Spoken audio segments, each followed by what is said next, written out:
So this week's discussion was about oops number 7, which was you did a good job, but basically talking about when somebody tells you, oh, you did a good job, but here's what you did wrong. So just I guess a personal experience I have or have had or probably I'm going to have with this over and over again is when your boss tells you or gives you a performance review and it's like, oh, you did 5 things great, but you could use some improvement on this. By the time they tell you that, I mean, you're already at a point where you're just like, okay, but I did 5 things good. Like, how can you say that I'm doing something like that? It's not that bad. Like, you kind of just put all those words back into your mouth, which is a lot of people, they think, after they tell you, oh, you did something good. So it kind of defeats the purpose of even having the conversation, telling somebody they did something good, because now they're not even going to believe they're doing like such a great job that you would just ignore one thing.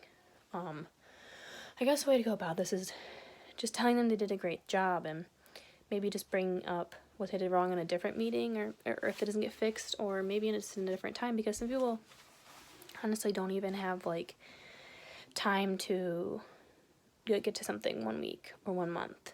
I know with my job, public relations, 1 week I could be doing mainly reactivation calls and then going out and going to different communities 1 week, but then another week I could be doing more internal events. So it really does vary on the week, in the month, in the day. So, I mean, just because they're not doing something one time doesn't mean they're not going to do it altogether.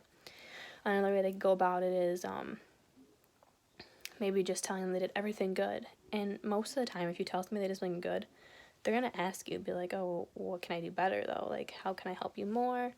Because they're going to feel motivated to do more if you tell them they did good. So it's kind of like a psychological game. Obviously, this is what this class is about, and we just got to play to the strength. So I think being a manager, you have to think about the mental part. Same thing in like sports. I mean, I know it's not about topic, but if you go like 2 for 3 in a game and pitch a really good game, you would watch coach saying, oh, you did really good, but you should have got a hit the last time. Like, why didn't you get a hit? So it's the same thing, just mental mind games that you have to play. You can't be telling somebody they didn't do a good job just because they did one little thing wrong. So that's basically what the chapter was about.